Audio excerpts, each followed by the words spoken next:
చేసి కొనుగోలు చేసేటువంటి చర్య ఉన్నది. వీటన్నిటినీ కూడా సకాలం చేసేదానికి మనం పూర్తి స్థాయిలో మన ప్రభుత్వ యంత్రాంగం కృషి చేస్తా ఉంది. ముఖ్యంగా ఈరోజు ఈ సీసీ అనే కమిషనర్గా ఉన్నటువంటి సాయప్రసాద్ కూడా మన జిల్లా వస్తాయి. ఈ రోజు ఈ భూముల కోసం రైతుల కోసం ప్రతిసారి మీరు చూస్తున్నారు రెవెన్యూ ప్రక్షాళన చేయాలని ముఖ్యమంత్రి గారు చెప్తున్నారు. ప్రతి కలెక్టర్ మీటింగ్ లో కూడా ముఖ్యమంత్రి గారు చెప్తా ఉన్నారు. ఈ రోజు దానిలో ఒక భాగస్వామ్యం చేస్తుంది. మీ అందరికీ చాలా సమస్య ఉంది. ఇందాక కోర్టు చెప్పాడు. అందులో చాలా సమస్యలకి పరిష్కారం చూపే కోసం ప్రభుత్వం చిత్తశుద్ధిగా ఉంది. అందులో ఒకటి ఇందాక మా కలెక్టర్ గారు చెప్పారు రెవెన్యూ క్లినిక్. మనం 19లో కూడా ఒకసారి కొన్నేళ్ళలో అదేవిధంగా కళ్యాణంలో పెట్టాం. జిల్లా కలెక్టర్ గారిని ఆర్డీఓని అందరినీ బీఆర్ఓని పిలిచి కంప్యూటర్లో మనం అక్కడే పెట్టడం జరిగింది. కలెక్టర్ గారికి 1-2 క్లినిక్లు మీరు ఒంగోలు పెట్టిన తర్వాత కాన్స్టిట్యున్సీ ఒక రోజు అంటే మండేనే కాకపోయినా ముందుగా మీరు చెప్పినట్టు మేము అందరికీ పబ్లిసిటీ ఇస్తాం సార్. ఒక రోజు కాన్స్టిట్యున్సీ ఏర్పాట్లలో మనకున్నటువంటి రేపు 6 రోజులు మనం ఆ మొత్తం మీరు పెట్టినట్లయితే సగం పక్షాలకు అవకాశం ఉంటుంది.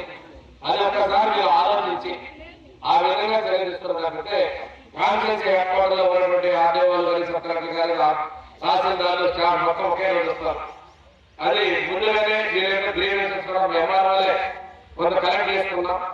మ్యాక్సిమం పరిష్కారానికి ఒక వేదిక కూడా ఉంటుంది అనేసి కలెక్టర్ గారిని రిక్వెస్ట్ చేస్తున్నాం. ఆ విధంగా ఒక ముందడుగు తీసుకున్నట్టయితే మనం పరిష్కారానికి మార్గం సుఖం ఉంటుందని.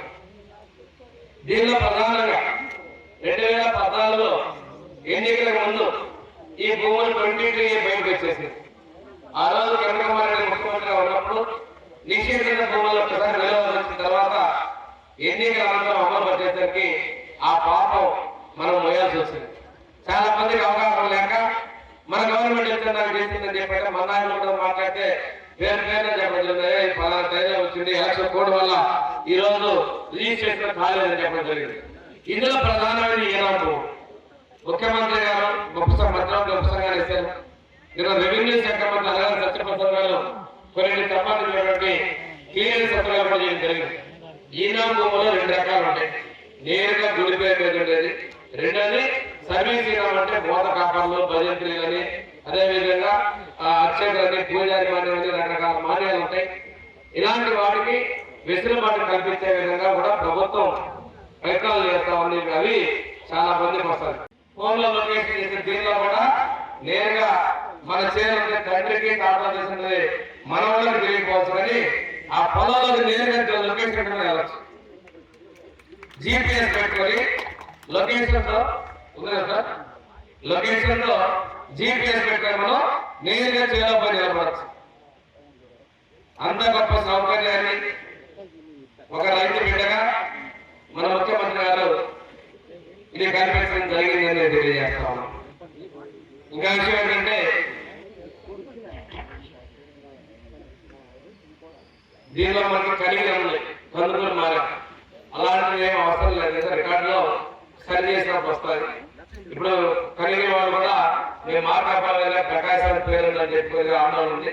అలాంటి సమస్యలకి ఉండవు కానీ రైతు భూమి, రైతు ఖాతా నంబరు, రైతు హక్కు, పక్కన హద్దులు, సర్వే నంబర్లు స్పష్టంగా ఉన్నాయి.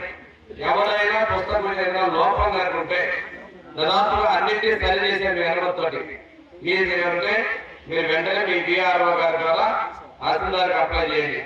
ఇక్కడ కొన్ని ఆపే మేము వచ్చిన వాటిలో ఫోటోలు పొరపాటున ఒకరి ఫోటోలు ఉండబడినా ఆ ఫోటోలు ఎప్పుడో చేయబడినప్పుడు ఫోటోలు ఆధారాలు గుర్తింపు లేకపోయినా అవి సరి చేయడం కూడా విన్నాం. చెక్ చేసుకోవాలని మేము అవకాశం ఇస్తున్నాం. మీకు 17లో 16లో చాలా చోట్ల లాంగ్ బుక్ చేసుకున్నాయి. ఎప్పటి నుంచే మన హద్దులాలు ఉంటే ఆ హద్దులాలలో ఆ రోజు ముఖ్యమంత్రి ఫోటో, ముఖ్యమంత్రి పేరు పెట్టి దానికి కోట్లాది రూపాయలు, లక్షలు కాదు కోట్లాది రూపాయలు హద్దులాలు మార్చి ఆ రోజు ముఖ్యమంత్రి బొమ్మలు పెట్టడం కోసం ఖర్చు పెట్టారు. ఎన్నికల ముందు మాట్లాడారు. ఉప ముఖ్యమంత్రి పవన్ కళ్యాణ్ కావచ్చు, బీజేపీ నేతలు కావచ్చు, ఆ రోజు యువగణంలో మన మాలపాటి నుంచి అగ్రహారం దాకా వచ్చినప్పుడు లోకేష్ బాబు గారు కావచ్చు, చంద్రబాబు నాయుడు గారు మనందరూ చెప్పి మీ భూమి మీద సర్వే రాలే ఇస్తాం కానీ వేరే వాళ్ళ పేరు ఉండకూడదు. ఒకసారి అసెంబ్లీలో మాజీ మంత్రి రోజా గారు మాట్లాడారు, మన పేర్లు మనమే పెట్టుకోవాలంటగా శాస్త్రంగా ఉన్న పేరుని హద్దులు అన్నట్టుగా ఆయన పేరు పెట్టుకున్నాడు. ఈ రోజు ముఖ్యమంత్రి గారు అటువంటి కుట్రలు చేసినటువంటి రాళ్ళ మార్పిడి కూడా మనం చేస్తున్నాం. పోయినసారి రీసెంట్ చేశారు. టైం బాండ్ ప్రైవేట్ ప్రజలు 6 నెలలు పెట్టాలంటే 45 రోజులు పెట్టి రైతులు రాకపోయినా అక్రమంగా ఆ హద్దులను వేసేసి నిర్దాక్షిగా పక్కవాడి భూములు వేసుకున్నారు. చాలా కంప్లైంట్ వచ్చినాయి. తర్వాత ఫ్రీ హోల్డర్లు ఇచ్చారు.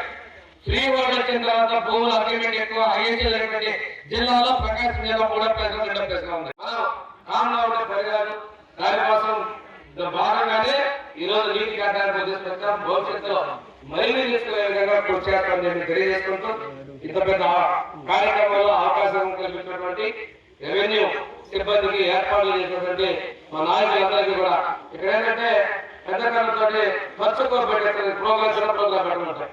భారీగా పెట్టేటువంటి మీ పనుల్లో కార్యక్రమం మీరు తగ్గించాలని చెప్పేసి నాయకులు కోరుకుంటూ ఇది ఈ అవకాశాన్ని మీరు సద్వినియోగపరచుకోండి.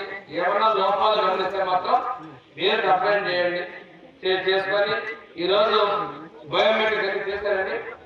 ఎన్నింటికి అయిపోయారు?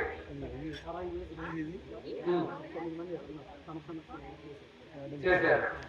పట్టణ పాస్ పుస్తకాలు ఇచ్చారు. అందులో సఫల్ గారు కూడా మనం ముందు ఈకేవైసీ పూర్తి చేసిన తర్వాత అవసరమైతే సచివాలయంలో మన సిబ్బంది డిప్యూట్ చేసుకొని అవన్నీ పూర్తి చేసి ఇచ్చే విధంగా మీరు ప్రభుత్వం నిర్ణయం చేసిందని చెప్పి తెలియజేసుకుంటూ ఈ అవకాశాన్ని మీరు రైతులతో చక్కగా ఉపయోగించుకోవాలని కోరుకుంటున్నాను. ఇంకొక విషయం మీకు చెప్పడం మర్చిపోయాను. అన్నదాతల సుఖీభావ రైతులకి మన ప్రభుత్వం అన్నదాతల సుఖీభావం 20,000 రూపాయలు ఇస్తామని చెప్పాం. మొదటి విడత 7,000 ఇచ్చాం, రెండో విడత 7,000 ఇచ్చాం, త్వరలో ఇంకొక 6,000 రూపాయలు ఇస్తున్నాం. ఇప్పటి వరకు 14,000 ప్రతి రైతు అకౌంట్ లో కూడా ప్రభుత్వం జమ చేసింది. రైతుల పట్ల ప్రభుత్వానికి చిత్తశుద్ధి నిరసనం. అంతకుముందు వాళ్ళు 13,000 20,000 ఇస్తారు, 13,000 ఇస్తే 20,000 ఇస్తామని చెప్పి 20,000 రూపాయలు కూడా అన్నదాత సుఖీభావం ప్రతి రైతు అకౌంట్ కూడా జమ చేసింది మన ప్రభుత్వం అనే విషయాన్ని మేము తెలియజేసుకుంటూ నేను సెలవు తీసుకున్నాను. Jai Hind. Local to global news at your fingertips. మీ చేతిలో ఒక ఆయుధం. Download Raw TV app. Media legend Ravi Prakash is back.